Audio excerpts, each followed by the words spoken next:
Les États-Unis se félicitent au travers un communiqué de l'avancée des travaux dans les cadres de ce qu'ils appellent un cadre économique conformément aux accords qui ont été signés le 30 juin, ou disons ce qui a été signé, c'était le 30 juin si je me trompe, aux USA entre la RDC et le Rwanda.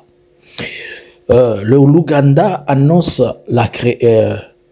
elle annonce qu'elle va mettre en place ou bien la création d'une nouvelle raffinerie de l'or pour éviter pour éviter le pillage de l'or, si on peut dire, et éviter une mauvaise exportation, que tout soit coordonné. Toute la question, d'où tire-t-il cet or-là? Est-ce que c'est le Rwanda bis qui s'est copié en Ouganda? Est-ce que l'Ouganda a décidé de ne pas rester derrière, de ne pas jouer à la queue, mais aussi être à la tête? Ce sont des choses que nous devons nous poser. Et dans tout ça, la RDC traîne toujours les pieds, la RDC fait toujours Madame la Tortue, elle reste dans sa carapace. Azo fula ba pays mususu, yemo wazoli fulate. Bonjour, bonsoir. Nous vous saluons de partout où vous êtes en train de nous suivre à cet espace Analysons Congo. Aujourd'hui, Analysons Congo vient avec vous essayer de parler de certaines choses qui sont importantes pour nous. Abonnez-vous, restez connectés avec Analysons Congo. Ainsi donc, vous allez suivre pour quelques minutes notre espace comme d'habitude où nous faisons nos analyses. Alors, c'est vendredi le 1er août 2025. Un communiqué a été publié, un communiqué a été fait par le gouvernement des États-Unis, notamment la branche qui est occupée, notamment c'est Massad Boulos qui conduit ces négociations avec ses homologues congolais ainsi que rwandais. Ils ont eu à travailler et ils sont avancés. Cela veut dire qu'il y a eu des compromis, il y a eu des aménagements et la manière dont les deux se sont convenus. Ils ont traité ces communiqués. Sur ces communiqués, les États-Unis se félicitent de l'avancée des travaux dans les cadres de la coopération économique régionale, c'est-à-dire, vous allez vous rappeler que dans les documents de l'accord de paix signé aux USA, il y avait tout un article, nous allons dire toute une branche, si je peux le dire, un point réservé à la création, à la chose de l'intégration économique dans la région. Et dans ces cadres de l'intégration économique dans la région, il a fallu que l'on travaille, les experts travaillent à côté pour définir le besoin et définir le souci qu'il faudrait traiter.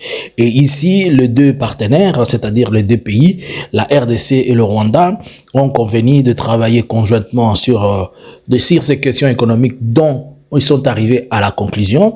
Ils ont pris les secteurs tels que l'énergie, c'est-à-dire là, peut-être ce sera la construction des barrages et donner plus d'énergie à tous les deux pays. Et les infrastructures, ça reste à définir. Est-ce que ça va être des routes? Est-ce que ça va être quoi?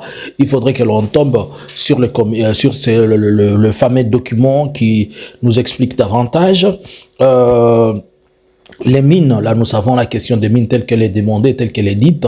Les mines par exemple, la question de l'évacuation des minerais, la question de tout ça, comme vous le savez.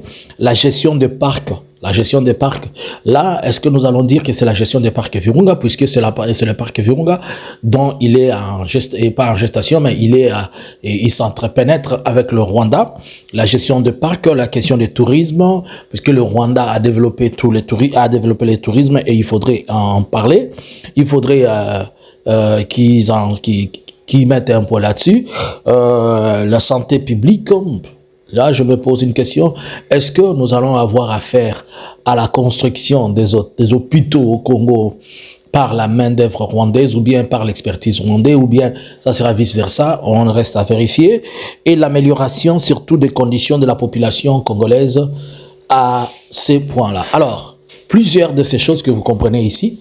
Donc, dans les cadres de l'intégration économique, c'est-à-dire dans les cadres où maintenant la RDC et le Rwanda vont travailler conjointement dans un cadre purement économique, le point qu'on a cité là, ce sont les choses dont le Rwanda et la RDC vont travailler conjointement. Ce document est différent de l'accord de paix. Il est différent de l'accord de paix, puisque l'accord de paix, la faisabilité de l'accord de paix, c'est autre chose. Mais pour arriver à ceci, il faut qu'il y ait une paix. Et est-ce que les deux présidents sont en train de garantir la paix? C'est à nous de voir et c'est à chacun de se poser les questions. Est-ce qu'aujourd'hui, nous ne pouvons pas dire qu'ils s'étaient retrouvés aux USA juste pour question des accords économiques? Ce n'était pas un accord de paix. Tout est possible d'être dit. Et à ce point, qu'est-ce que la RDC va donner et qu'est-ce que la RDC va gagner? Qu'est-ce que le Rwanda va donner et qu'est-ce que le Rwanda va gagner? Là encore, il y aura des fortes discussions puisque nous devons épilcher et entrer dans ces documents pour comprendre ce qui se sont donnés. Nous comprenons. D'abord, si on va dans les cadres du tourisme, le parc, il est chez nous, c'est le parc de Virunga. Le Rwanda a une partie du parc, mais la grande partie qui est chez nous. Donc, c'est le Rwanda qui va l'exploiter à notre compte. Les mines, elles sont chez nous. Les infrastructures, c'est chez nous. L'énergie, c'est chez nous qu'il y a des rivières, c'est chez nous qu'il y a tout le moyen. Le Rwanda ne viendra peut-être avec sa main d'œuvre. On ne sait pas. Le question de santé, c'est chez nous qu'on va, disons, c'est le Rwanda qui dira, il vient. Ça reste encore un flou que nous devons nous poser des questions. Mais toute la question, elle est de savoir ici. Tout ce qu'on est en train de faire, cela est devenu légal pour le Rwanda et est devenu illégal pour nous. Comment? Le Rwanda, comme je vous ai dit, dans l'intelligence de Kagame, il a pris dans sa diplomatie et dans sa politique, il a pris toutes les négociations et les discussions qu'on a faites. Il a fait d'abord discuter ça à son conseil des ministres et puis ça a été ratifié. Donc c'est devenu un problème rwandais, ce n'est plus un problème Kagame, un tiers pays. Donc s'il y a quelque chose qui n'est pas respecté, le Rwanda est dans l'obligation de tout faire pour faire respecter ses droits. C'est devenu en quelque sorte un droit, c'est devenu un acquis pour le Rwanda. Tandis que chez nous, ça traîne encore. Et on ne sait pas pourquoi je me pose la question, pourquoi Félix prend des décisions, mais il prend des décisions qui engagent toute la nation, mais à la fin de la journée, il s'arrête sur lui-même, et quand ça barde, il nous dit maintenant, nous, la population, d'aller l'aider dans ça. Je ne sais pas si vous comprenez ce que je suis en train de vous dire. Puisque le Parlement ne sait même pas de quoi on a discuté là. Et dans cet accord économique, on ne peut pas en parler. Puisqu'il sait que s'il en parle, il y aura des débats. Et surtout qu'il veut que les Congolais les prennent pour un gentil et non un méchant. Alors que ce n'est pas question de gentillesse ou de méchanceté. C'est question de savoir qu'est-ce que nous bénéficions et qu'est-ce que les autres en bénéficient. D'après tout, nous sommes des États amis. Et pas des États amis, nous sommes des voisins. On est obligé, qu'il pleut ou qu'il neige, on est obligé d'avoir avec nous un tremplin de paix. Mais dites-nous de quoi vous avez parlé, de quoi vous avez discuté. Non, ça reste toujours un flou. Pourquoi entretenir un mythe? Qu'est-ce qu'on cache? Qu'est-ce qu'on ne veut pas que l'on sache? Maintenant, toute la question. Toutes ces choses doivent se traiter sur la partie Est, dont le gouvernement n'a pas une mainmise. Est-ce que le Rwanda sort gagnant et la RDC reste perdante?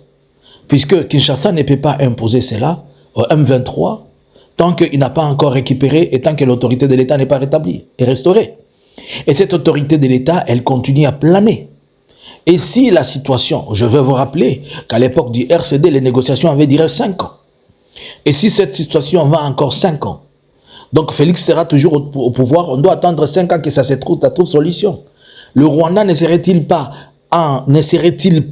un jour obligé de dire « Je vais aller en RDC chercher mes choses puisque la RDC ne me les a pas données ». Je ne fais que poser des questions. Et c'est à vous peut-être de réfléchir avec moi. Nous ne sommes pas piégés à ce point-ci. Bon, on en parlera. L'Ouganda qui ouvre une usine de raffinerie de l'or chez lui. Il dit c'est pour éviter le mauvais, tout ce que vous pouvez savoir là. Mais toute la question, l'Ouganda ouvre une usine de raffinerie. Le Rwanda en a ouvert. Et d'où tire-t-il l'or si ce n'est de l'Ituri?